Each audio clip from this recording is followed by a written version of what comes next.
संतुष्टि या संतोष का खजाना। एक गांव में एक चतुर महिला अपने बच्चों के साथ रहती थी।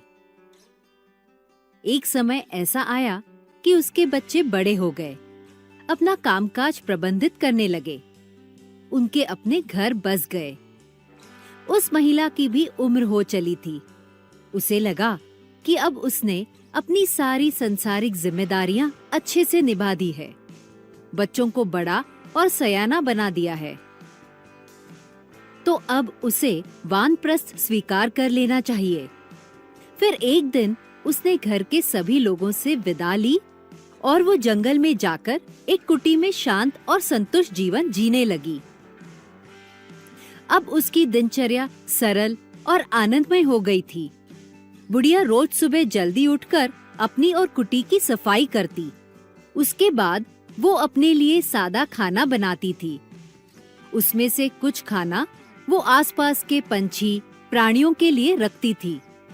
उसके बाद वो दिन भर भगवान का नाम लेते हुए ध्यान लगाकर बैठ जाती थी। उसके दिनचर्या का सबसे महत्वपूर्ण हिस्सा था कि वो रोज सुबह और शाम दूर तक चलने जाती थी। उसके रास्ते में एक झरना था। वहाँ की मछलियों के लिए भी वो थोड़ा खाना ले जाती थी। एक दिन उस झरने के पानी में उसे कुछ चमकता हुआ दिखाई दिया। उसने पानी में हाथ डालकर वो चमकती चीज उठा ली। वो एक चमकीला हीरा था। बुढ़िया ने हल्के से मुस्कुराते हुए उसे अपने थैली में डाल दिया। उसके बाद वो उस बारे में पूरी तरह से भूल गई।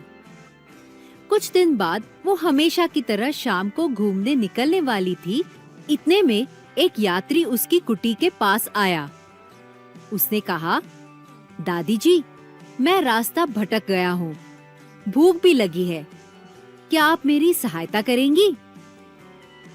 बुढ़िया ने कहा, अरे उस पीपल के पेड़ के पास दाईं ओर मुड़ जाना और झरने के साथ चलते हुए सीधे निकल जाना, लेकिन उससे पहले खाने के लिए ये लो। ऐसा कहते हुए वो थैली से कुछ खाने की चीजें निकालकर उसे देने लगी। इतने में यात्री को थैली में वो हीरा दिखाई दिया।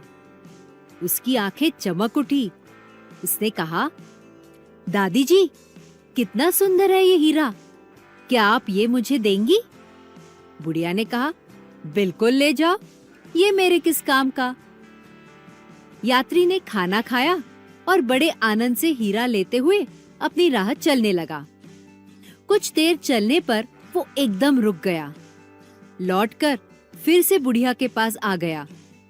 उससे कहने लगा, दादी जी, आपने ये हीरा मुझे बड़ी आसानी से दे दिया, तो मुझे यकीन है कि आपके पास इससे कई गुना मूल्यवान ऐसी कोई चीज जरूर है, जिसके कारण आपके लिए ये हीरा मुझे देना इतना आसान रहा।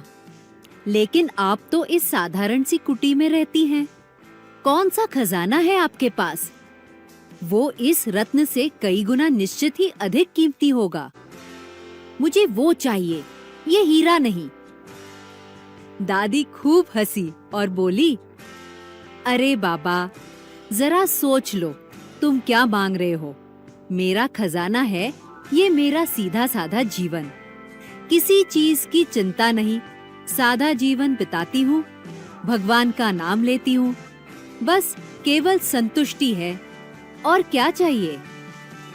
यात्री शर्मिंदा हुआ और चुपचाप अपने रास्ते निकल गया।